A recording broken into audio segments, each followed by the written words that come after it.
অজুতে আমাদের যে সমস্ত ভুল ত্রুটিগুলো সচরাচর হয়ে থাকে সে বিষয়ে সামান্য কিছু কথা আর্জ করার ইরাদা রাখি। ওয়া তৌফিক ইল্লা বিল্লাহ। এই অজুর বিষয়ে আমাদের বেশ কিছু ত্রুটি, বেশ কিছু ভুল ভ্রান্তি হয়ে থাকে।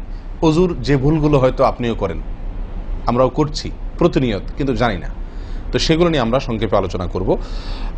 নবী সাল্লাল্লাহু আলাইহি ওয়াসাল্লাম বুখারী মুসলিমের হাদিসে আসছে, তিনি বলেছেন, লা তুকবালু সালাতুন বিগাইরি তাহুরিন, পবিত্রতা ছাড়া কোনো সালাত কবুল হবে না।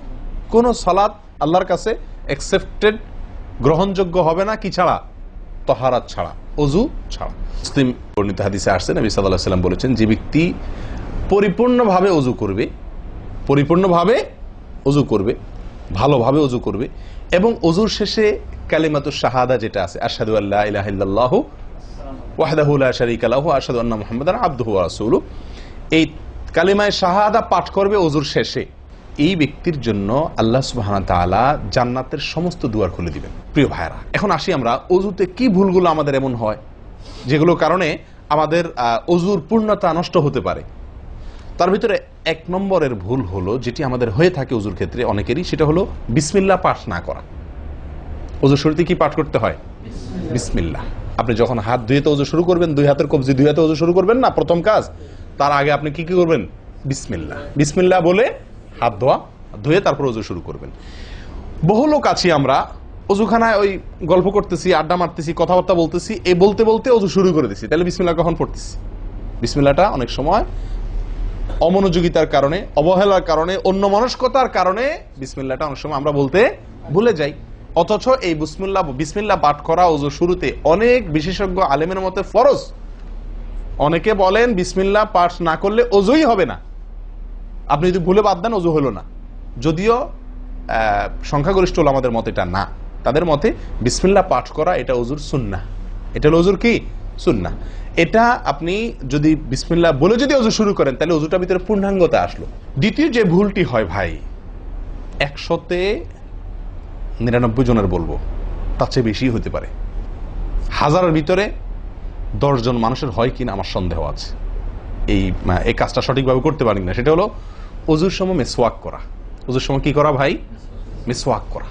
এটি এত গুরুত্বপূর্ণ সুন্নাহ যে নবী সাল্লাল্লাহু আলাইহি ওয়াসাল্লাম বলেছেন, বুখারীর হাদিস, লাউলা আন আশুক্কা আলা উম্মতি লা আমারতুহুম বিসওয়াকি ইনদা কুল্লি ওযু। বুখারীর হাদিস। নবী সাল্লাল্লাহু আলাইহি ওয়াসাল্লাম বলেন, আমার উম্মতের জন্য যদি কঠিন না হতো, তাদের জন্য কষ্টের কারণ না হতো, তাহলে আমি তাদেরকে বাধ্যতামূলক করে দিতাম, ফরজ করে দিতাম কি? প্রত্যেক অজুর সময় মিসওয়াক করা। হাদিস থেকে, তার বক্তব্য থেকে বোঝা যায় যে অজুর সময় মিসওয়াকের গুরুত্ব তার কাছে কত বেশি ছিল। 3 নম্বর যে ভুলটা আমাদের হয়ে থাকে সেটা হলো কুলির মধ্যে। দেখেন, প্রত্যেকটা কাজেই কিন্তু আমি একটা একটা করে আপনার দেখাচ্ছি অজুর প্রত্যেকটা কাজে আমাদের ত্রুটিগুলো হয় কিভাবে। দেখেন, কুলির সময় ভুল হয়। কি ভুল হয়? কুলিটা যেভাবে করার কথা সেভাবে আমরা করি না।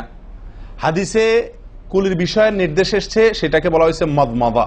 মদমাদা আরবি শব্দ, এটার বাংলা অর্থ হয় কুলি করা বা কুলকুচি করা বা কুলকুচা করা। এই কুলি বা কুলকুচা এটা হলো মুখের ভিতরে আপনি হাতের কষে করে পানি নিয়ে মুখে নাড়বেন, এরপরে ফেলবেন, আবার হাতে নিবেন, কিছু সময় নাড়বেন, 1 সেকেন্ড হোক 2 সেকেন্ড হোক, এরপরে ফেলবেন।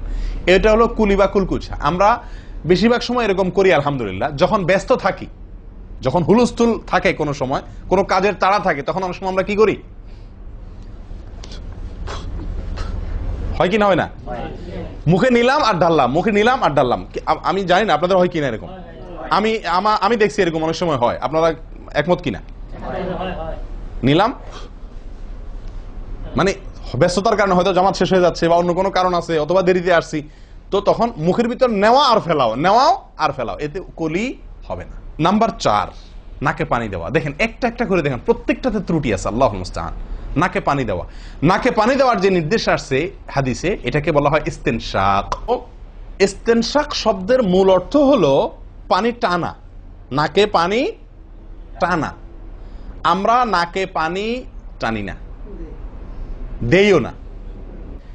একটা হলো দেওয়া, একটা হলো ছিটানো, আর একটা হলো টানা। টানা হলো এ ক্লাসের অজুতে নাকে পানি টানবেন, বি ক্লাসের অজুতে নাকে পানি দিবেন, থার্ড ক্লাসের অজুতে নাকে পানি ছিটাবেন।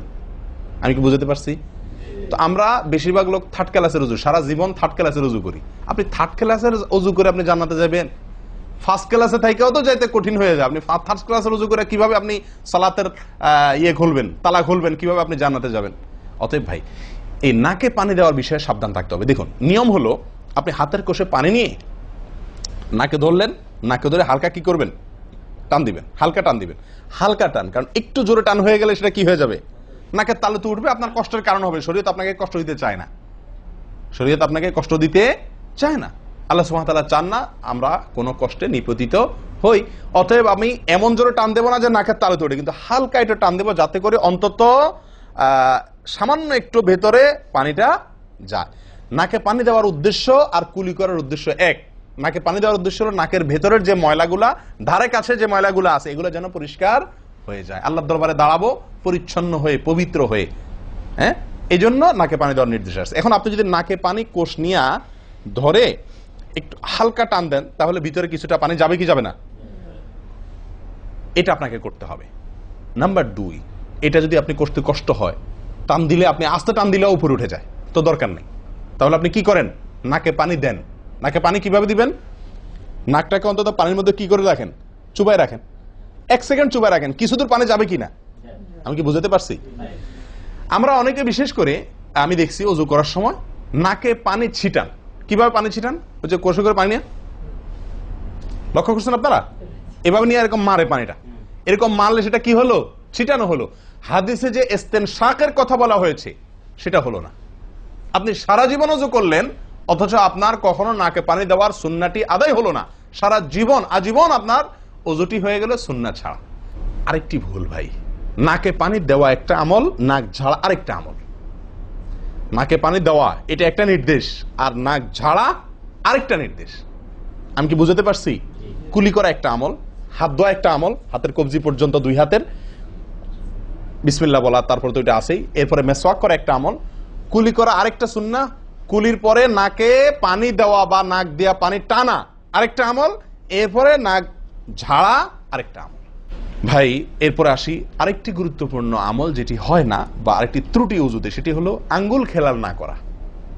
ওযুতে কি না করা? আঙ্গুল খেলাল না করা।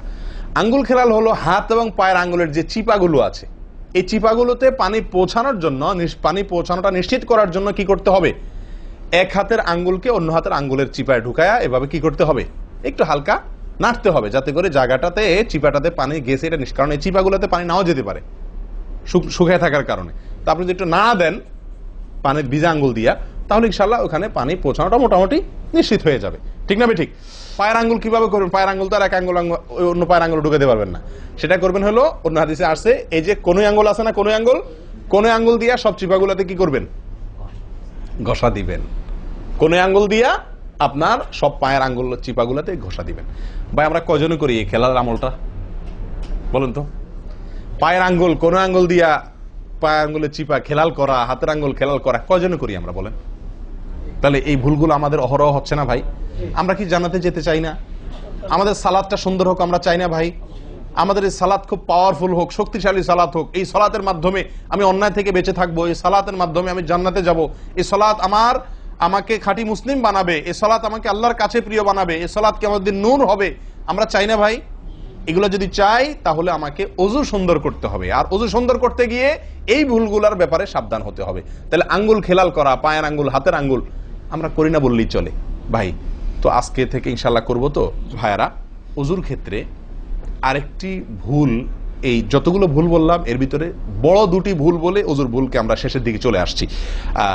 একটি বড় ভুল হলো শুকনা থেকে যাওয়া। কোনো জায়গা যদি আপনার অবহেলার কারণে শুকনা থেকে যায়, ওযুর অঙ্গগুলো যেগুলো ধুইতে হবে, তার কোনো অঙ্গ যদি শুকনা থেকে যায়, ওযু হবে? ওযু হবে না। এক ব্যক্তি ওযু করে আসছেন, নবী সাল্লাল্লাহু আলাইহি ওয়াসাল্লাম দেখেছেন তার ওযুর কোনো জায়গা শুকনা আছে, তিনি বললেন যাও আবার ওযু করো, তোমার ওযু হয় নাই। তিনি তাকে পুনরায় ওযু করাইছেন। কেন? তার ওযু সঠিকভাবে হয় না, শুকনা রয়ে গেছে। অনেক সময় দেখা যায় আমাদের অনেক ভাই ওযু করেন, ওযু করলে বেশ কিছু জায়গা, বিশেষ করে যে কোনই জায়গাটা, এই জায়গাটা দেখা যায় শুকনা থাকে। এই যে কানের লতির এই যে জায়গাটা, এখানে দেখা যায় একটু কি থাকে? শুকনা থাকে। কপালের দিকে দেখা যায় শুকনা থাকে। এই জায়গাগুলো অনেক সময় দেখা যায়, বহু লোককে দেখা যায় ওযু করে আসছে, এখানে শুকনা, এখানে শুকনা, পায়ের গোড়ালি, গিরা, এই জায়গাগুলোতে শুকনা। কারণ হলো ওই যে অবহেলা করে অজু করছে, কোন রকম অজু করছে, অজুটা যেভাবে করা দরকার সেভাবে করে নাই। ভাই এই জিনিসটা আপনার লক্ষ্য করা দরকার কি দরকার না? অজুই হবে না। এই যে ভুলগুলো বললাম এগুলা হলে আপনার অজু হয়ে যাবে, কাগজে কলমে অজু হয়ে যাবে। কিন্তু এখনকার যে ভুলটা বললাম, যদি শুকনা না থাইকা যা আল্লাহ মাফ করেন, তাহলে কাগজে কলমে অজু হবে না, কাগজে কলমেও কি হবে না? অজু হবে না। এত জঘন্য। সাবধান থাকার দরকার কি দরকার না?